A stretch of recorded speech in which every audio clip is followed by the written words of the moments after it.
So we're going to start by sharing data with you and sharing information with you all. It's intended to fill information gaps.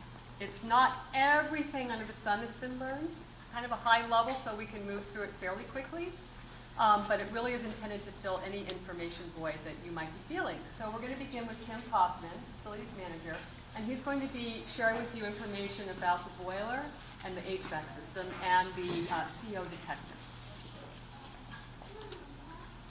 All right, so I'm going to start is kind of give you an overview of kind of a location where things are in the building, then explain how the boiler works and how the air handlers work, and there's kind of a couple different things that work in the system to get air and get heat into the building. To start off with, this is Crestview and Waldport High School. Right here is the high school. That's where the boiler is located. And Crestview, boiler is located there. And that little square right there is the underground fuel tank. So our boilers are run on diesel, as most of you know. The outside looking in, this is the high school. You can see the height of the stacks there. This is the elementary school, kind of a short stack there. We have, the end of this week, we're going to have, that stack is going to be extended another 8 feet. And what we're looking at with those being extended is to get it up higher so the exhaust from the boiler will be further away from the building when it's exhausted out to get the wind to push it away from the building. So that work will be done at the end of this week. So that's the outside looking in. As we go in, I'm going to just kind of go through this real quickly. This is where our fuel is stored. We have a 4,000 gallon fuel tank there. We have, this here's a monitor, and that monitor makes sure that our fuel tank isn't leaking diesel into the ground or anything else. And so that monitors 24 hours, 7 days a week, and we're required from DEQ to have that. DEQ requires that once a year we have that system checked and tested and calibrated. Then DEQ also comes in and inspects our tank and makes sure that we're keeping our records and making sure that the monitor's working. And then they'll give us a certificate to operate. And in March, we had our last inspection, and we passed that inspection. So probably the end of May, we'll get our new certificate to operate. The fuel comes into the boiler room. We're going to step in. This is the Crestview Elementary School. This is going into the boiler room. The diesel comes in right through the floor, goes into a filter, and then this right here, the blue, is the actual burner of the boiler. The boiler's made up of two different components. We have right here, the blue is the burner, and the burner takes the diesel, burns the diesel, makes it hot. The gray area, that is the boiler itself, and then right there you can see that's the stack. That's where the exhaust comes out of the boiler. The boiler itself just holds water. It's just a vessel for holding water. And so the burner right here, it'll take the diesel in, it burns at over 3 million BTUs is how much heat that burner produces. So it's running through there, it's keeping that area hot. It heats up that hot water, similar to a water heater in your house, only a lot larger scale. The water's heated up in the boilers, and they'll go up to 160 degrees. Once that water's heated up, it leaves the boiler, goes through these series of pipes. And they're drawn through those pipes with, it's a little hard to see right here, but there's a series of pumps that will take that water out of the boiler, circulates it through the building, and I'll show you how it kind of goes through a bunch of pipes, but it'll push it out of the boiler room, and then it pushes it up into this unit right here. And within the school, I believe there's about 6 of these different units, and they're all up in an attic space. They're away from the floor area. This is where the water gets pushed up through, comes up through these pipes here, and inside this area is a heating coil, and it's real similar to a radiator that would be in your car. And so that hot water goes through, circulates through those heating elements, and then the water, once it comes out of there and the air is blown past there, that hot water goes back down into the boiler and gets recirculated and reheated again. So that's how the heat source is made, is from the boiler heating the hot water. To get the get the air, the heated air, and the outside air into the classrooms. There's a series of vents and ducts that are outside. This one's outside the cafeteria, and then there's one that you can't see right over here that feeds the gym area. So through that wall is this ducting right here. And we have a supply fan inside those heating areas. There's a supply fan that pulls that air in. This is a floor plan of the building. So this right here was that duct that I showed you earlier. And then each of the different wings of the school and the different colors are different zones. And at the end of the building, which would be right in here on each of these wings, is a vent right here. And that's where the outside air is pulled into those different units. So once they're pulled into there, they go through this ducting, and then inside, sorry on some of these pictures, my flashlight and my phone camera didn't get a really good picture, but there's a series of filters that the air will go through, and it's drawn in through the pump, or through the fans, through the filters. The air's filtered, then it gets passed by those heating coils. There's a picture of the fan. These fans are probably 3 foot in diameter. And so this one's a supply fan. There's also, on the other side, there's a return fan.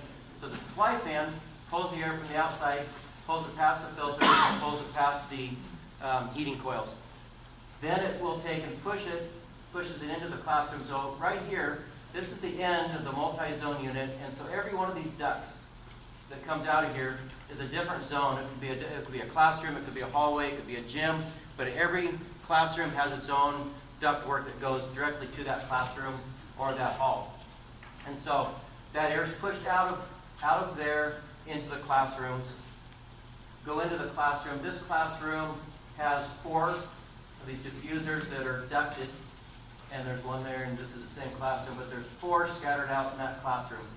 So that big fan pushes the air down into these classrooms, supplying the air from the outside and the heated air. Inside the classroom or gym or any of the other areas, there's one of these vents right here. And it's placed down on the floor level, and that's where the return air, so the air that's breathed by the kids and all the air that's in the room gets pulled out of the classroom and back up into this ducting right here in the back of the unit. And so what happens is we're pushing a lot of air into the classroom, and we're pulling that air back out of the classroom. The building, with these fans and in the entire building, in 4 hours, or in an hour, the building is getting new air 4 times within an hour. So every 15 minutes, that classroom, hallways, gyms, all the areas in the building has new air from outside. So it's moving a lot of air. It's coming in, it's pulling it out. It comes in from the top, and then it pulls it out from the bottom. And so it's just continually circulating the air. And those fans, they run 24/7. They run whether we're putting air in the room or putting heat in the room or not. They're running all the time. We're just trying to keep oxygen in the classrooms, keeping the kids awake. So once that air is pulled in, so we're moving a lot of air. As I said, every 15 minutes, it's completely exchanging the air in the building. So what ends up happening after, next picture here. So what happens once that air is pulled back in to this unit? It has to go somewhere, and right in here there's a open ducting that just goes right into the room. That air gets pushed out of there, and then again it pulls all new air back in, and then this right here is just a ventilation for that room. So any of the extra air that's in that room leaves that room, and then it pulls the air back in through that ducting again. And so again, I know that it's pretty brief, but that's how the building gets air, how it gets its heat, how the air is circulated in the room. The next thing I wanted to show is when we've gone through this process, we added CO detectors to all the classrooms. We ended up between the high school and the elementary school, we installed 97 of these units. I'll just kind of give you a breakdown a little bit of these. So they've got a display on them. that was one of the things that we did is we checked to see the brand that was recommended the most. And then we wanted something that had a visual on there. We didn't want something that was just going to alarm if it was good or bad. We wanted to be able to see what was there. So these units will read 11 parts per million up to 999 parts per million of CO in a classroom. They will alarm when they get to 30 parts per million. So they could read something then not alarm. But once they get to 30 parts per million, then they will go ahead and they'll alarm. They're set up with a button right here that is a test button. So if you're like me and something isn't making noise, you always want to know if it's working. And so you press a button and it'll alarm. The display will go into a bunch of zeros and a bunch of numbers to make sure that all the display is actually working. There's a little red light here that if it goes into alarm, the light will come on. There's also, this is to me was a key. And this button right here, you can't read it there, but it is it's a peak level. And so the unit keeps a memory of what a reading it would have been. So if nobody was in the room and that it hit a peak of 20 or hit a peak of anything that is above 11, that number would be in there. It might still show 0 right now, but you could press that button and it would pop up with a number if it had picked up any kind of a reading. And so you can always, you can go in there and test it. You can hit the test and make the alarm go off and beep. But then you can also hit that button and test it to see if there had ever been a reading. It also will go in. These have a 10-year life. If something happens with the unit, there will be a display right here that will either tell you end of life, or it'll tell you that the batteries are low or dead, and so that we can go ahead and replace that. One question, something I want to just bring up quickly, because I know that it's a question I've been asked a few times, and this, what I'm going to read to you, is actually out of the manual that comes for these, and is the placement of where we put these. And so within the pamphlet, it talks about having it in your house, having it in all these different areas.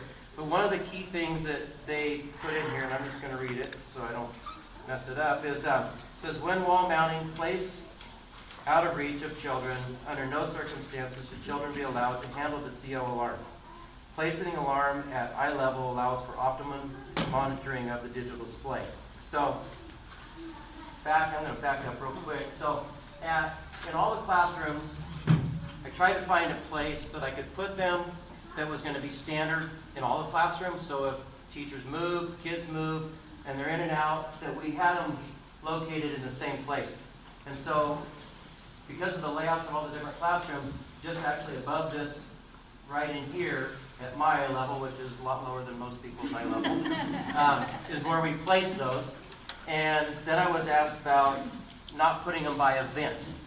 And so reading through what we found is that it recommended not putting them in an area of a fresh air source, so which to me was not putting them in where the outside air was coming into the classrooms. And then with the way our air is being circulated, I wanted to test the air that is in the classrooms. And so this right here is pulling everything from all corners of the classroom. It's pulling all the air that is in the classroom, is pulling it in through this ducting. And so to me, logically, it made this sense that I'm going to monitor the air the best by pulling out what was in the classroom. So I know that there's a lot of things that can affect how these things read, but I wanted it away from the fresh air. I wanted it away from the windows. I didn't want to read what was outside. I wanted what was in the classroom. And so that was our logic of putting those monitors where we did. So that's what I have for the heating system.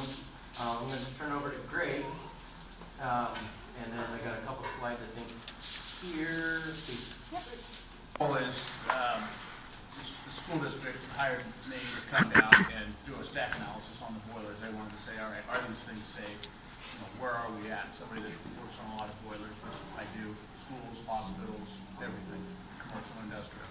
So I came down and put my analyzer on. These are tapes from my combustion analyzer. So we put a probe in the stack, burners running, high, medium, and low fire, because they're modulating boilers. And we've tested the combustion and on all three boilers, 2 at the high school and 2 at the, of elementary school, I guess. And these are the tapes from Crestview. And it says before tuning, because afterwards I did tune one boiler, it could be improved a little bit. But all three of the boilers were running really well. There was nothing that I would say was dangerous about any of them. The CO levels were pretty low, and you know, CO is measured in parts per million. That's 0.0001%. So if you have 1 ppm of CO, that's 0.0001% of the total flow that's going out the stack. We're talking really small numbers. You know, the worst up there, and I haven't reviewed these since I did this on the 26th of April, but you know, we're talking 63 ppm on one, 39 ppm, and what's the other one? I can't see it up there, it's a little blurry, but this, it's 168. So, and that's that's a 10. Well, those are mixed up a little bit, but bottom line is I didn't see anything that was out of line for an oil-fired boiler. Thank you, Brett.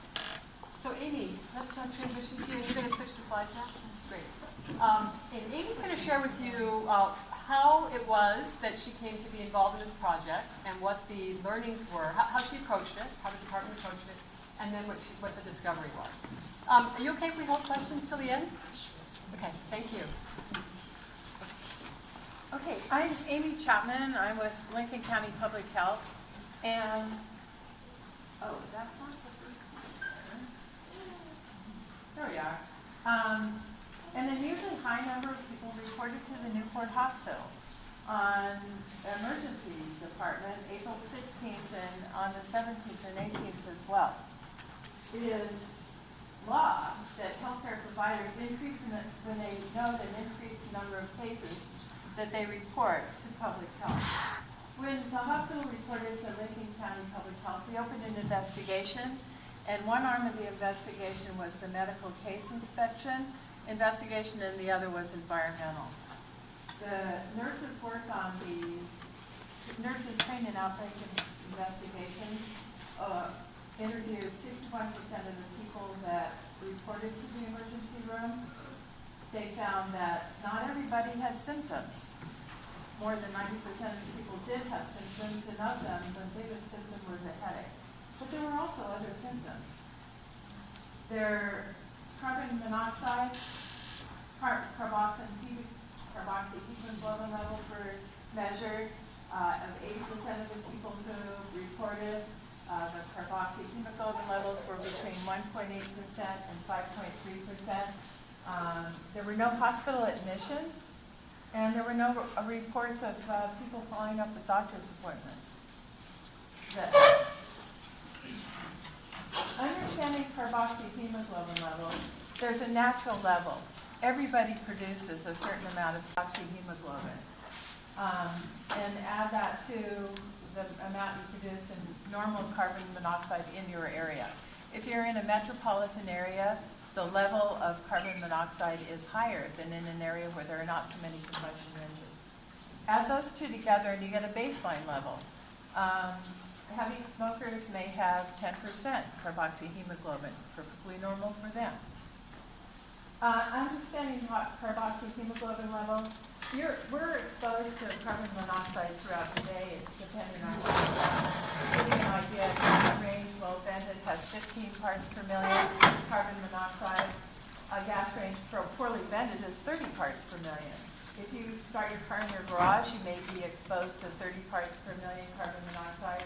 And a fireplace may have 78% carbon monoxide. So on the left-hand side is carbon monoxide in parts per million, and 15 parts per million carbon monoxide, 20, 40, 60, 80 parts per million carbon monoxide. On the right-hand side is the blood level of carboxyhemoglobin, 2.5%, 3.2%, all the way up to 11. So you see, as the concentration of carbon monoxide increases, so does the level of the blood in carboxyhemoglobin level. So it works like this. If I'm in a room for 16 to 25 hours of exposure, and there's 15 parts per million carbon monoxide, my carboxyhemoglobin level is going to be around 2.5%. If I am in a room for 16 to 25 hours at 40 parts per million carbon monoxide, my carboxyhemoglobin level is going to be about 6.1%. So you can see here that the carboxyhemoglobin level is influenced or tied to the concentration of carbon monoxide and the time over which we are exposed to it. So we asked the people who interviewed, where were you when you experienced symptoms? Where were you before you went to the emergency room? 100% of the people said we were at Crestview High School, so we had a common place. Then we asked them, well, how long were you there? And people said anywhere between 2.5 hours, 2.5 hours to 10 hours. Most people were there between 2.5 hours to 6 hours. So then that takes us to the environmental investigation. We have a place, and what we want to know is there how much carbon monoxide is in that place. So on the environmental investigation, carbon monoxide is odorless, tasteless, colorless, non-irritating gas, and it's formed when you're burning a fuel like gasoline, diesel, propane, natural gas, oil, and charcoal and wood. So in Crestview School, High School, where would you find carbon monoxide? In the diesel boiler, or coming into the HVAC system, the air intake system. We asked, the next question is, what was the level of carbon monoxide in the building? We know the exposure was no more than 10 hours in a day, but we don't know what the level of the exposure was on April 16th. So we asked, I think the fire department came that day and measured carbon monoxide because there was an odor in the school, and the fire department came, and I think they didn't smell the odor by the time they got to the school. It had already been swept out of the buildings, and they didn't measure any carbon monoxide. The carbon monoxide detectors didn't go off, and they measured down to 30 parts per million. Where do we go from here? Well, the important thing is to have accurate, reliable carbon monoxide detectors, and the ones you have meet the safety standards of UL 2034. Underwriters Laboratories establishes standards for carbon monoxide detectors, and these carbon monoxide detectors meet those safety standards. So going forward, it'd be really important to actively monitor, test, and maintain those smoke detectors, because that's going to be one place that will tell you what is happening with carbon monoxide in the building. Recommendation? This isn't the only school that is facing this situation. Across the United States, schools are facing situations about indoor air quality. The EPA has created a guidance document to build a thorough, systematic approach to indoor air quality. And it's founded on a philosophy of involvement, communication, and collaboration with the community. And so that's a recommendation as to how to go forward with this, so we can all understand indoor air quality and help resolve the situation. So thank you. Amy Chapman, and I have with me Dr. David Farrer. He's a toxicologist with the Oregon Health Authority. He's over here. And we're both available for any questions that you may have. Thank you. Thanks, Amy. So next up, we're going to hear from Trina Van de Hey, and she is representing OSHA, another independent agency that came on site and did some testing, and she'll share a little bit about why they came, how they approached the testing, and then what they learned. Okay, so hi everyone, my name is Trina Van de Hey, and I hope I can project back to the back. So if you can't hear me for any reason, just raise your hand and I'll restate anything that you didn't hear. I do apologize, but I'll try to project. So again, I'm Trina with Oregon OSHA, and how we were asked to come out is that the district asked through Rich called our office and said, hey, can you come out? And what we are is Oregon OSHA is a statewide resource for all employers in Oregon. And our mission, where am I going? There we go. Our mission is to improve workplace safety and health. And what we do, as you might know, is our acronym is Occupational Safety and Health.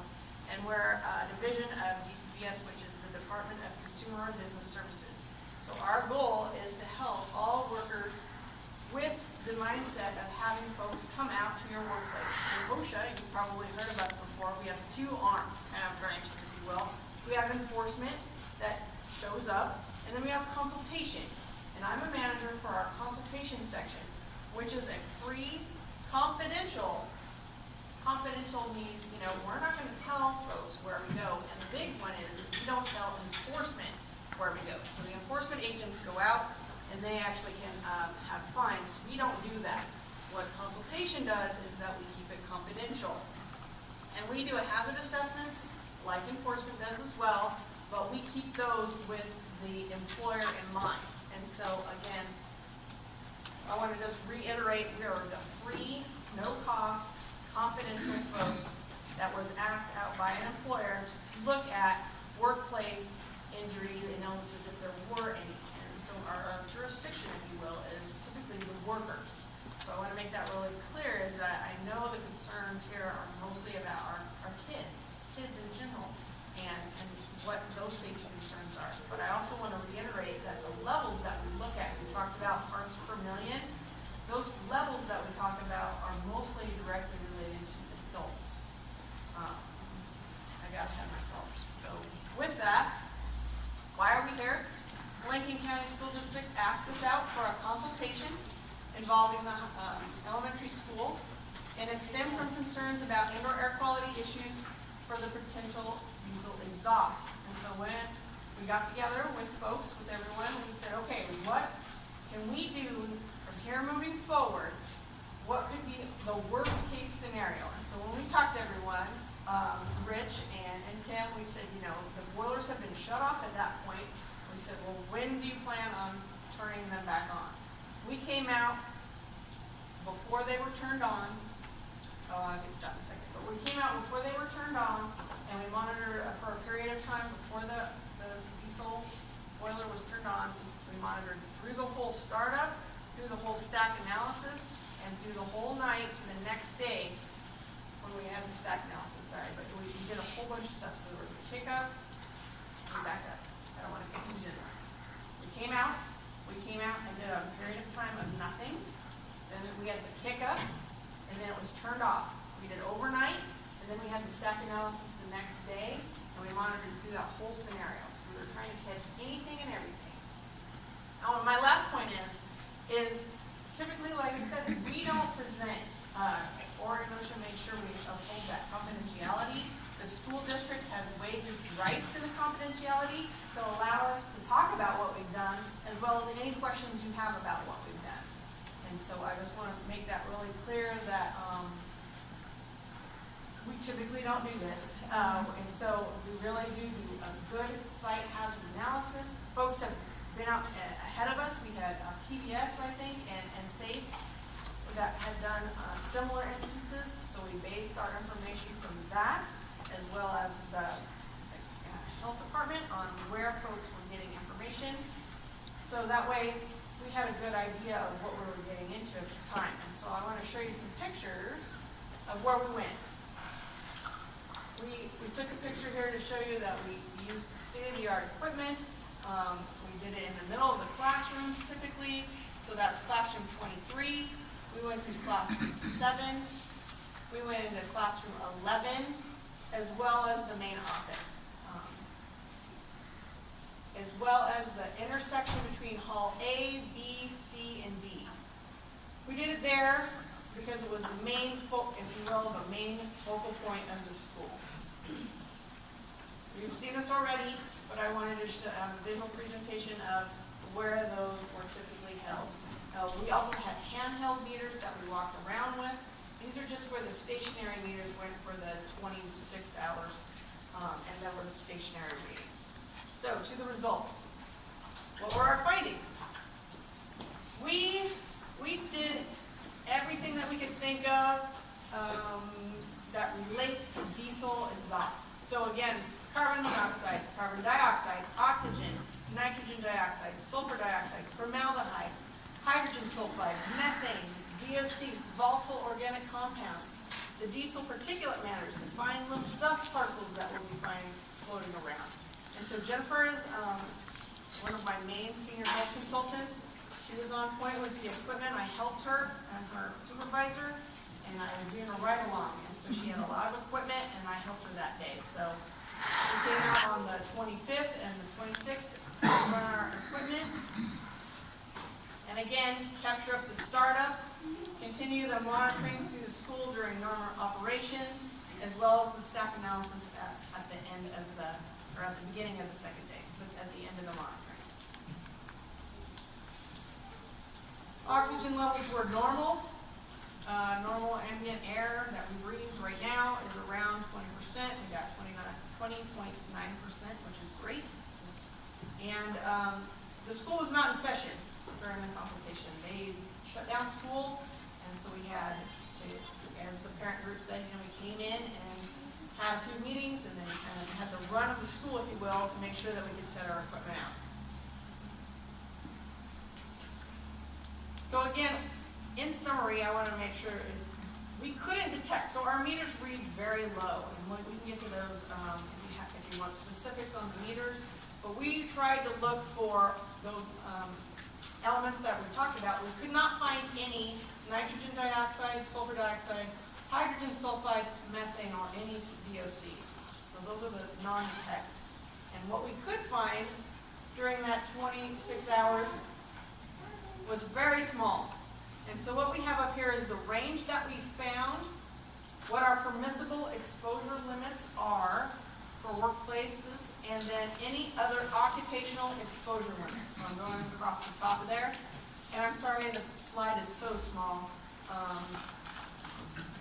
There we go. This right here is explaining what all these acronyms mean, but I'll go slow. So the first one here is carbon monoxide, which was the main concern. We ran it for 26 hours, and we got 0.0 parts per million, 0.6 parts per million the whole time. So that's that worst case scenario. Again, our permissible exposure limit for an 8-hour time-weighted average.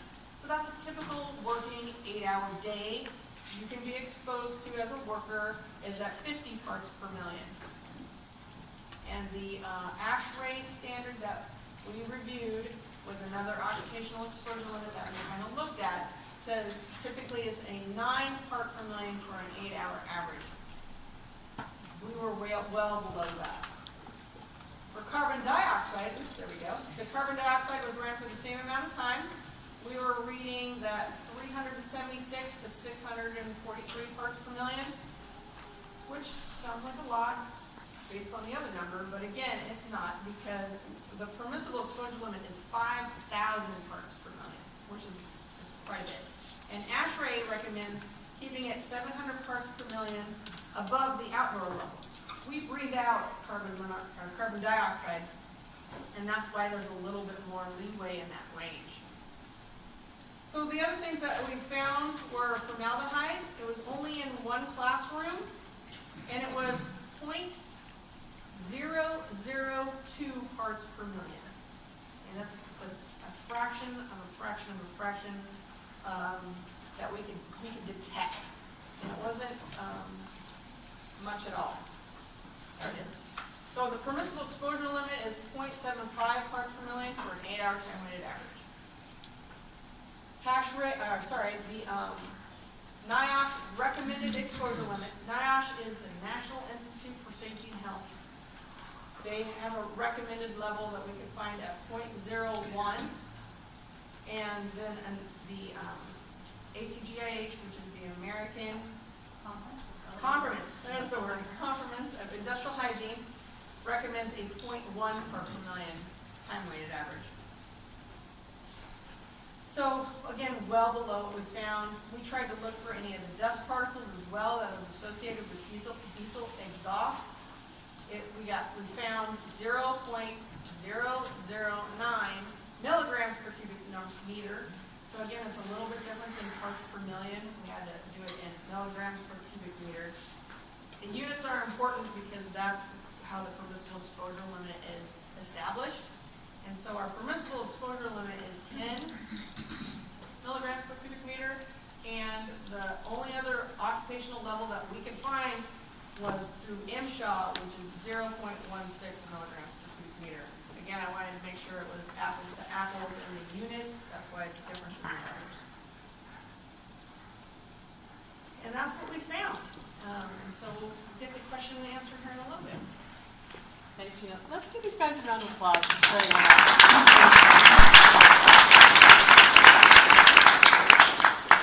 You all have a website that you can go to with the district that tomorrow will have all of these slides uploaded, so you'll be able to reference them that way.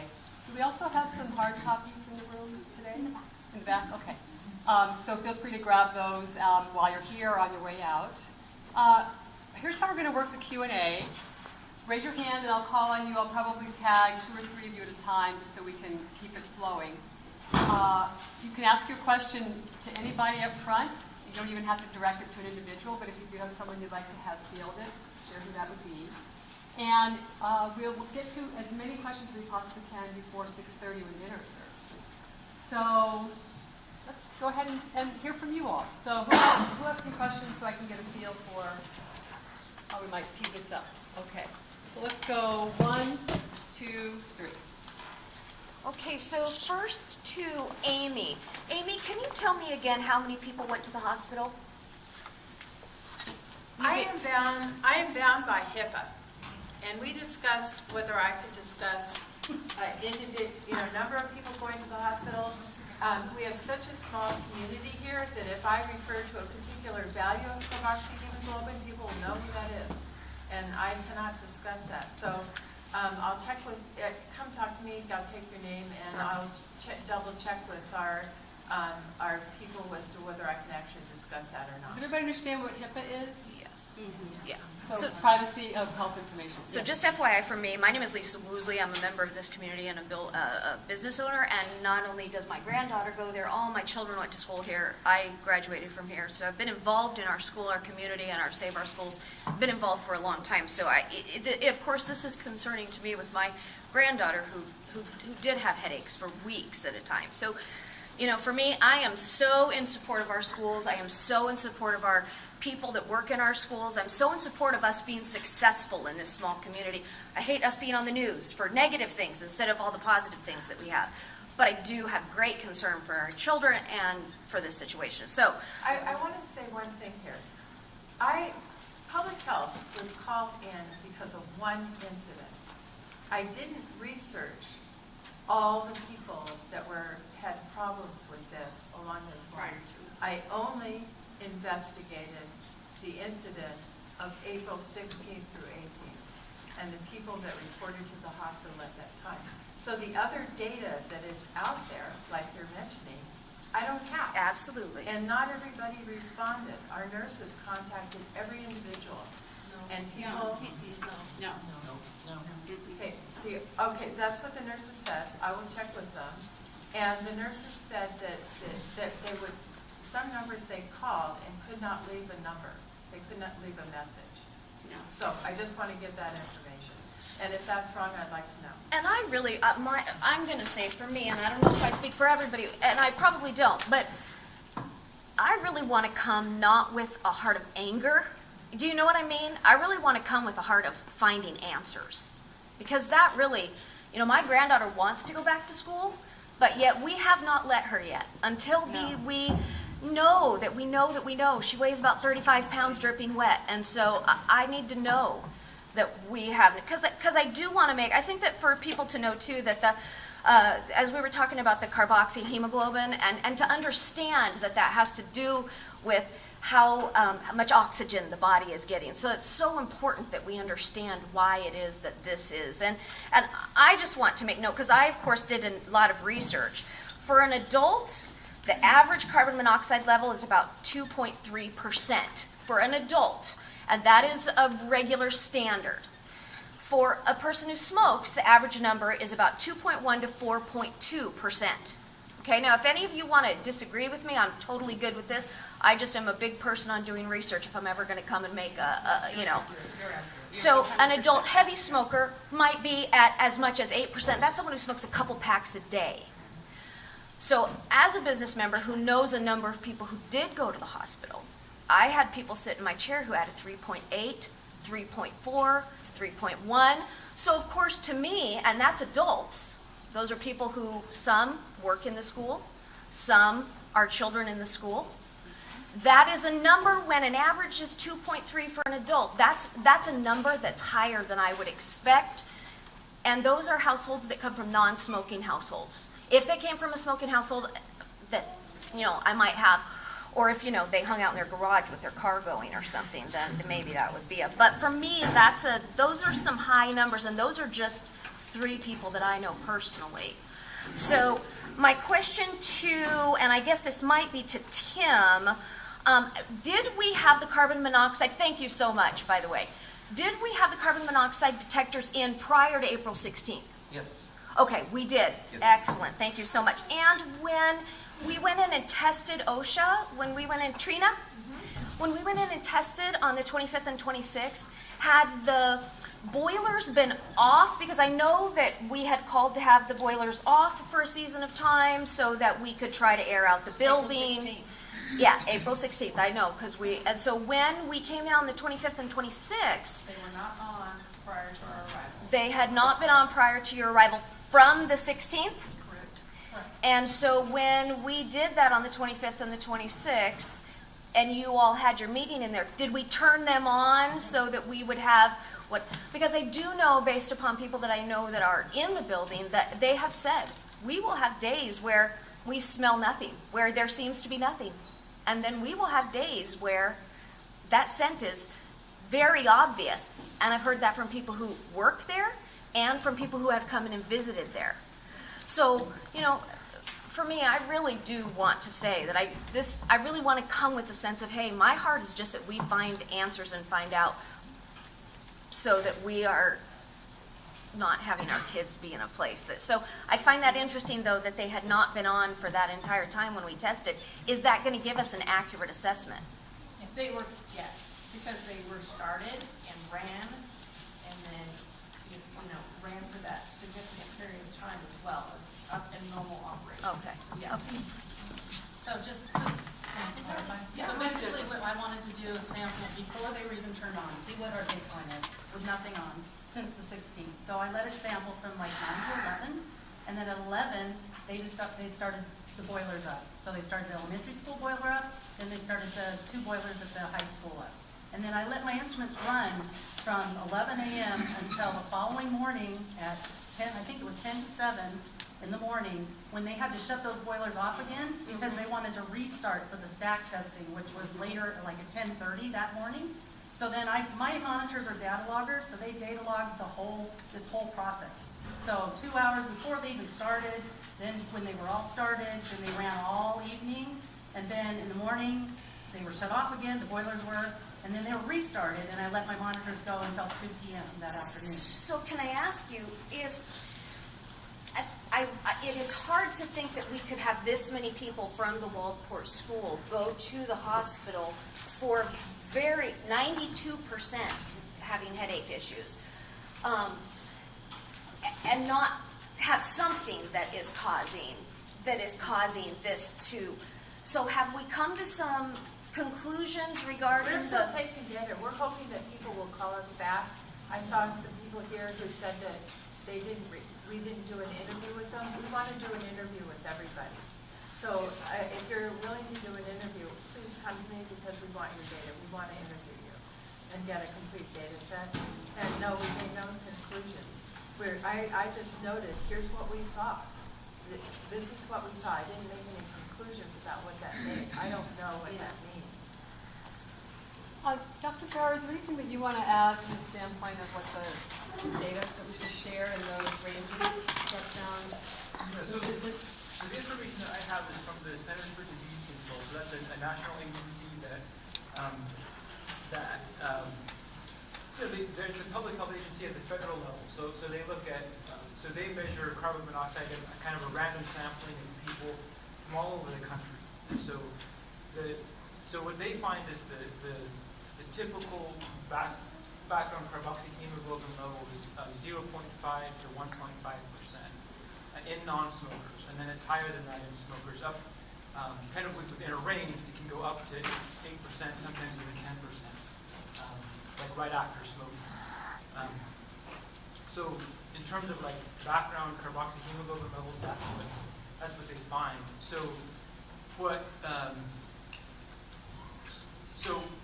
the Centers for Disease Control, in public health, one of the things that we like to do is track health, right? Because we want to know whether or not there's a continued risk for someone else. We want to know who's getting exposed so that we know who else, whether it's some source out there where other people might get exposed. So the cutoff for counting a suspect case of carboxyhemoglobin exposure is 2.5% carboxyhemoglobin for a non-smoker, and then it's higher than that for a smoker. Yeah, that's for children too. And then right. So and then there's kind of grades of cases. So there's like suspect cases, probable cases, and confirmed cases. And so the threshold for a confirmed case is 5% for a non-smoker. So just in terms of what those numbers are, that's what sort of public health tracking uses. And then I just wanted to say too that the public health community uses the carboxyhemoglobin levels for different purposes than like a healthcare provider. So like a doctor that you go to see because you feel sick is not going to be using those carboxyhemoglobin levels the same way that we would in public health, because they're concerned about like your individual health. Their goal is to make you feel better right now, to find out whether there's like an emergency, you need some kind of treatment, or if there's like a risk of things getting worse for you in the future. So that's what they're looking at. So they're looking at carboxyhemoglobin levels, but they're combining that with what they know about the symptoms that you're having. And so they may decide to provide treatment for someone who has less than 5% carboxyhemoglobin or more than 5%. And sometimes too, another issue that can come up in situations like this and I don't know whether or not this happened in this case, but it can happen where if an emergency room doctor sees that someone is having symptoms that are like carbon monoxide, and they know that there's some information that they may have been exposed to carbon monoxide, they might provide them with oxygen before they have the results back from the carboxyhemoglobin test. I don't know if that happened or not, but it might. And if you do, that can influence the test because it drives down the carboxyhemoglobin level. So when the Centers for Disease Control does the sort of nationwide sampling, they don't do that. They're taking people like right as they are and testing for carboxyhemoglobin. So I just wanted, there's like lots of different thresholds out there for carboxyhemoglobin, what's normal, what's background, what public health uses for like defining a case or not a case, and then what a healthcare provider might use in deciding whether or not they treat or how to diagnose the patient. Thank you. I think you were next. Is that right? I have a couple questions. Okay. One of kind of the big ones. Are these carbon monoxide monitors, detectors that we purchase, are they meant for a home or are they meant for an area the size of the classroom? They're actually, excuse me, they recommend putting them on a single floor. Or like if it was on a house, one would reach the whole floor, which would be a lot bigger. Do they make like one that's meant for like, the size of the school room? Because I know there's different. Well, the ones we put in there are made for bigger, probably a bigger area than what the classrooms are for. Okay, that's what I was just, my question. Okay. And then also, basically, I would like to speak with David, the toxologist, because I have all my paperwork from the hospital, my kids were tested. I did do a follow-up, so I can correct that information from you. I have all the paperwork with me. I would love to talk with David so he can just explain this all to me. Okay, I just want to say that if we have incorrect data, I want to know. Okay, you have that data. And if people have, we want to interview everybody. And so the nurses are the ones that got in touch with everybody, that you can get a hold of me and we can correct that. And then also, I have a quick question, like, with the boiler maintenance records, can anyone direct me on how I can find those? For like, say, since this has been built? The best I can do, because what we've done is we've installed filters on there to keep the boiler fuel clean. We have the record with the state that they tore the boilers down, put the stuff in there, and they check it and make sure that they're safe to operate. As far as the maintenance, I have work orders if we've had an issue, which until this point we haven't had issues other than maybe a sensor that we've done. But as far as the boiler maintenance, from this point forward, you will have access to that because I will start keeping track of that stuff. Okay, and then also, you guys are aware of what happened up in Toledo, like, years back, correct? Are you guys aware of that? And are you aware of other boilers that have malfunctioning problems that actually exploded? Have you any In information on that? Toledo, Ohio? Toledo. In Toledo School. It happened, can anyone confirm, especially local? Not in the last 20 years, None, okay. Well, Yeah, 'cause I've been here since 1976, so, And I mean, Are you asking I'm about not the aware of- yeah, safety of the boiler? I'm Okay. asking about the safety of the boiler. I Either just Greg want to be or Rich, reassured one of you that- address the safety of the boiler. Yeah, so, Greg can talk on that too as well, but I know that, so we have our boilers inspected through the state, which they go through and check all the safety stuff in there so that we don't have an issue that way. Myself, and I've got another boiler specialist, and we've got one that we're training right now. And so part of what we do, and again, we will have record from this point on, is we do a test on those. We walk through and everything is very easily accessible by hand, so we can check to make sure if the system were to run out of water, so that they wouldn't run dry and have an issue there. We can hit those little sensors, which is shut the boilers down. We have the safeties on there. So we will have, right now, the only thing we have for the safety of the boilers is the state safety and boiler inspectors that come in and licenses our boilers for operation, which is a tear down in the summertime, open up the boilers, they do a visual inspection and check for that. I can speak a little bit more towards your concern about a boiler explosion. What we're talking about here as far as potential carbon monoxide and boilers blowing up, we're talking about two completely different things. The boilers in the school district and in almost every school district, and it all have to meet a certain code, which means that they have to have certain controls on them so that they are safe. And all the school districts in the state are, always aware of that. And that's, part of my job, if I walk into a boiler, no matter where it's at, that all those, meet the current code, and they do. So, Okay, and then one last question concerning the boiler. Were you guys able to do any testing? Did the boiler misfire for you while you guys were doing the testing? No. No. no, Are you expecting the boiler to misfire anymore? no. Okay. Can you guarantee? No, nobody can guarantee that. I mean, Oh, and also one thing, you guys, did you do any of the testing in the cafeteria or in the gym for Yes. levels? Yes, Because we did, in the thing. and they were captured in that data. Okay, okay. Yes. And everything, so you guys 100% can tell me and guarantee me it's safe, Based on our information. I based on think. your information? Yes. Okay, that's my main concern, that's all I wanted to know. Thank you. Your hand was up. Yes. My question was for the OSHA lady.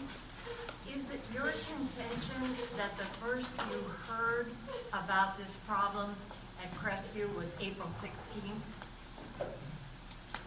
I believe that is when we first were notified, the school district contacted us. Okay, I'm not talking about the school district, I'm talking about citizens who contacted you and said, So we've got a problem.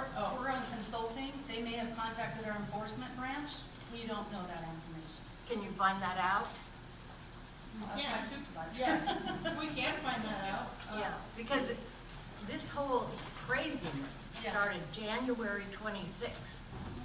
April is, you know, Uh-huh. people were not sitting back going, what do you think that was? They weren't. They were upset and angry and sending messages, and we got no response. We can look into that. Thank you. Okay, so, yes. This is for Tim Kaufman.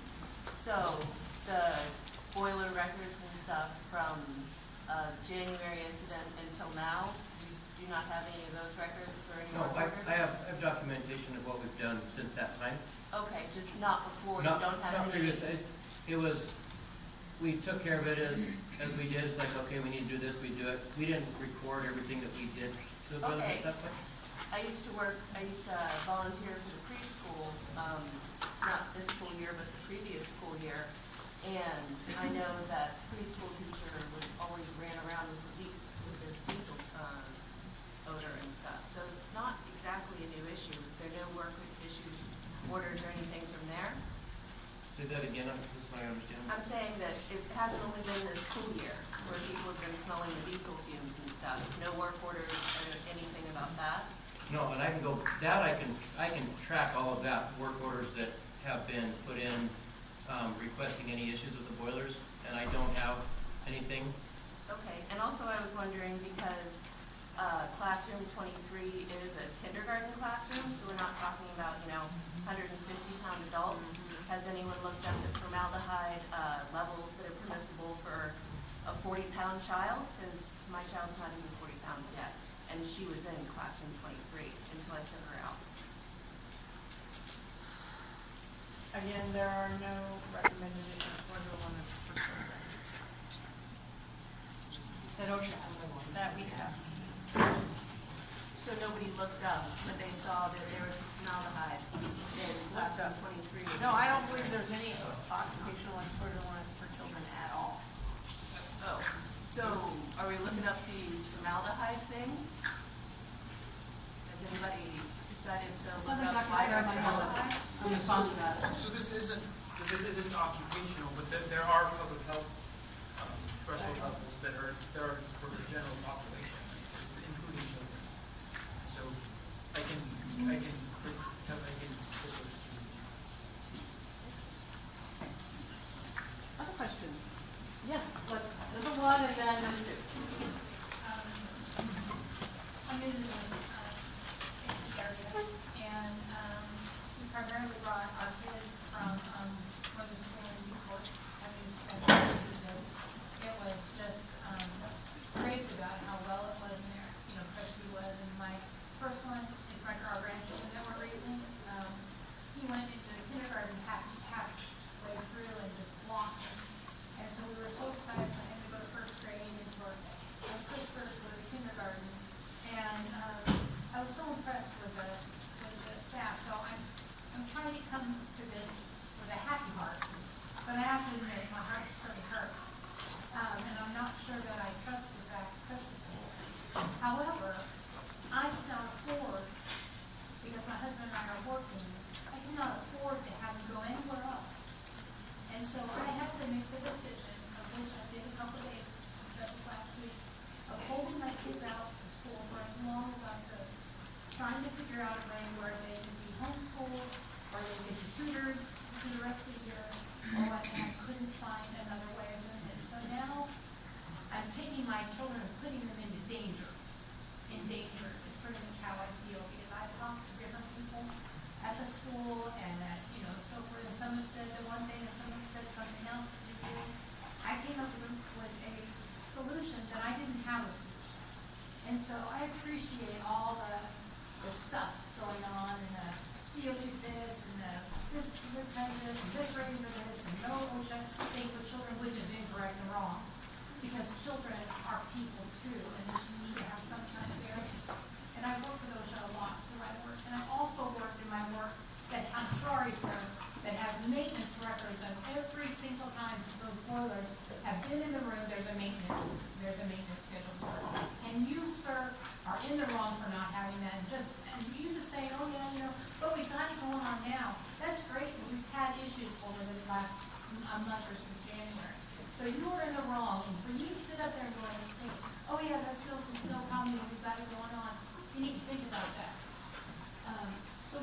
want to know. What I want to know, if I put my kids in school tomorrow, I want to know that they're going to breathe good air. I want the line to stop because something's going on that is not being told to our parents. And I need that to stop. I need to have some kind of clarity of what they're doing. The staff and students are fabulous, but something's going on that we're not being told, and I want to make sure. Can somebody guarantee me that my kids are going to breathe? So, thank you very much. I'm sorry, it just came all at once. So you're expressing, I think, what other they come here, as well. You're worried about your children in school. The communication between the education that they're receiving and what they do. And you want to know that. Yeah, I would think any other parent in here would like to make sure that their parents that their kids are going to breathe good air, or they're not going to get a call or a text saying, whoops, it happened again. And then have these parents trying to take care of it. So I want to invite, actually, some of the parents from the parent community. If you feel like you want to share anything at this point, having heard of parents, and also Dr. Gray or Susan, if there's a reflection that you'd like to share as well. Lead into, this is a problem that maybe only happens sometimes, so maybe that's why that's trying to do stuff. Right, and I guess the Staff inspected prior to it being raised, like has it been taken apart from the joint inside the boiler rooms and inspected? Have any of those? what I can tell you is what I know about the maintenance, everything that's been looked at. Everything about these boilers has been looked The at. stack, where the Every- stack goes Right. from There's a back the suggestion. boiler out, Yes. was that taken apart? That was taken apart. Greg did the testing on the staff. It wasn't taken up. It wasn't taken apart and inspected for any No. type of flaws or anything like that? No, but from a stack analysis, and just the way the boiler runs, I could tell there's not anything in the stack. So is there any idea, was staff on site January 26th starting the boiler? I was involved in January. We can tell you about that. Why don't we talk about, that was a Saturday, we had a game in the gym. Somebody talk about what happened with So that was a Saturday. There was a basketball game there. There was a lot of smoke coming out of the stack. The smoke went down and got sucked into the intake. Prior to that, the staff already on site, we started. So the event happened on this Saturday with the smoke.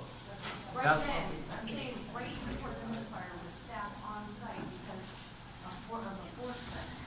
Was staff there before this fire? On the misfire, like you said, it was a Saturday, so there was kids there and it was a basketball game in the gym.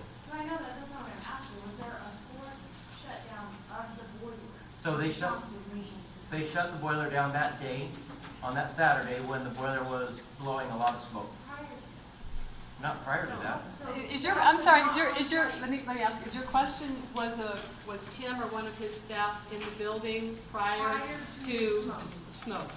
So were you there or We not? had no issues with the boiler before the misfire. So they weren't there because it was a Saturday? No, they Oh, weren't because there. that's what the fire department reported, was that the misfire was happening because of the staff, the maintenance staff member restarting the boiler. That there was a safety. No. So if I may, Susan Van Loo, worked in the district 29 years now. Started as a teacher actually here at Waldport when it used to be Waldport Middle School. So I've taught, I live in this community. What happened, just really quickly, Saturday there was the smoke, right? The boiler did something, it's called a misfire, and there was smoke. There was an employee that came and shut that down and turned the boiler off so that there would be no more smoke because there was no more fire. So we turned it off. On Monday, because we knew there was a problem, we sent school district staff, or school district staff was sent on Monday to the school to go look at the boiler. When they looked at the boiler, Tim knew, he wasn't there, but he knows about this, so he predicted what the problem was, is my understanding. The folks there looked, sure enough, they found the problem. He could speak to exactly what that is better than I. Then the boiler was turned back on Monday. When the fire department came, there was no maintenance staff already on site when the fire department was called, because it's the fire department's report is what it's. Well, and so the fire department came multiple times. No, So, but on January 26th is when it happened. yes, I hear that, and I'm trying to explain that to you. But you weren't even there. So Susan, I was there, I can speak to it. So I was there for basketball, coaching, and sports. So Jamie, the secretary at Crestview, it was her dad that saw it, and he called 911. So when I got from my office at the high school over there, the fire department was on the way, Jamie was there, her dad was there, we were all looking at the smoke, clearing, canceling games, doing all that stuff. Then someone on the maintenance crew arrived. We shut down the prior fire. to the fire department. Yeah, so that's the only thing I can think of the fire department office. I'm the high school principal, Amy Sturvis. I was there as a mom, on that Saturday. So, I don't know if that answers that or not, but, okay. Thank you. I left the gentleman hanging over here who had a question as well. You answered one of my questions. I was just wondering if you could do extended testing, detailed testers that give you better information over an extended period of time. The other thing, have you considered that certainly there may be a boiler problem, but could it be wind direction, wind speed, storm strength, because of where that's located, and the backflow of things and coming in from different directions? That's something you certainly need to look at, especially if these issues are happening in January, February, whenever. And there's real potential there. You're speaking to air that may be blowing in from the outside. From the outside Into the off. building, Right, not just and coming up to the something boiler. back in, I mean, that can happen so easily. Okay, And there could be part of your issue. so there's Because two. I missed part of what was going on, did you also test for roads?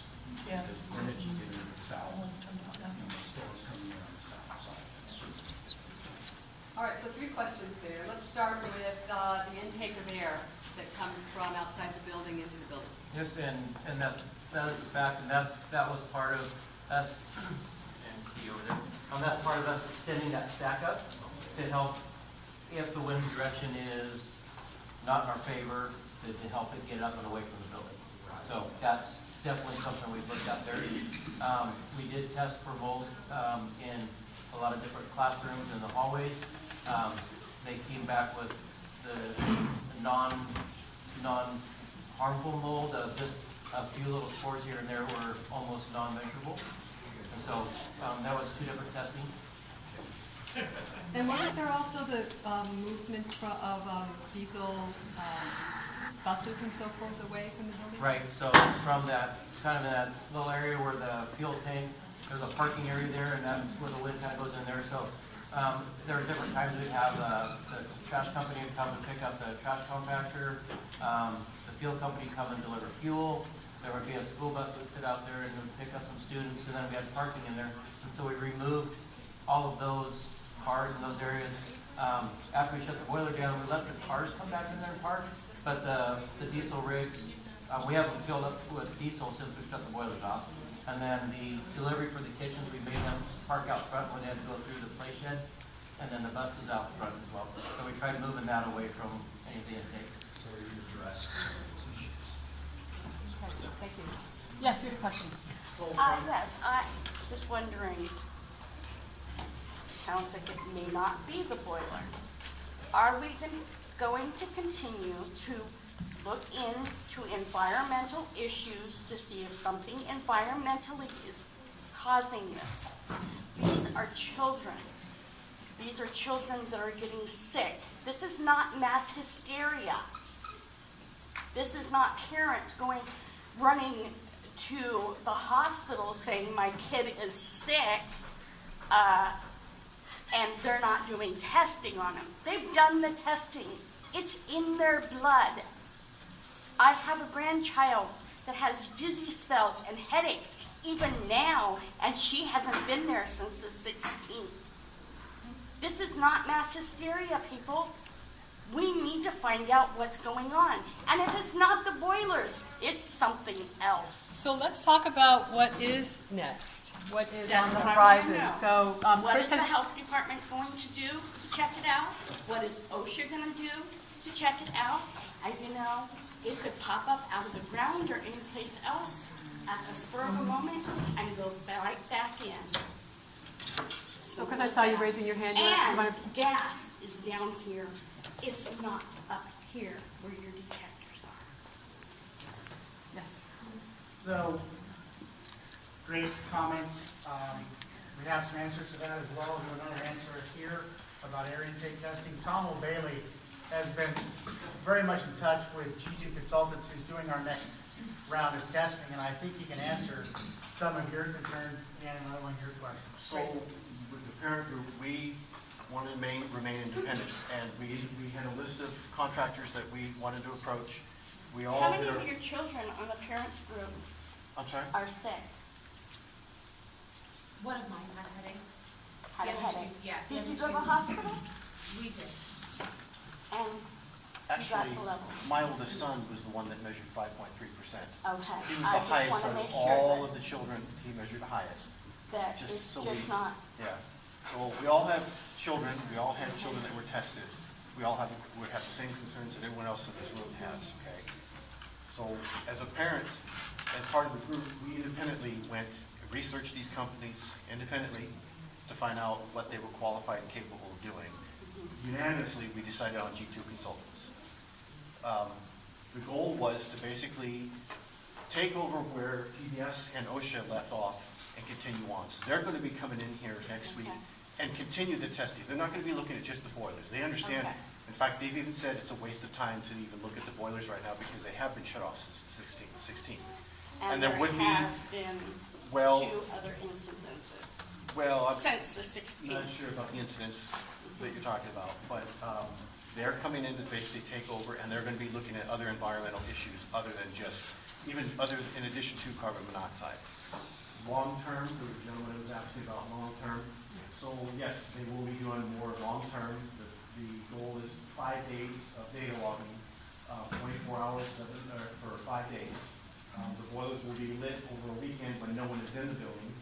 And then it was brought to our attention that there seems to be kind of a pattern that on certain days when these incidents have been happening, I think it's from Tuesday, Wednesdays, they want to test, they want to have the Tuesdays and Wednesdays covered in those 5 days that they're going to be doing testing also and see if there's a pattern.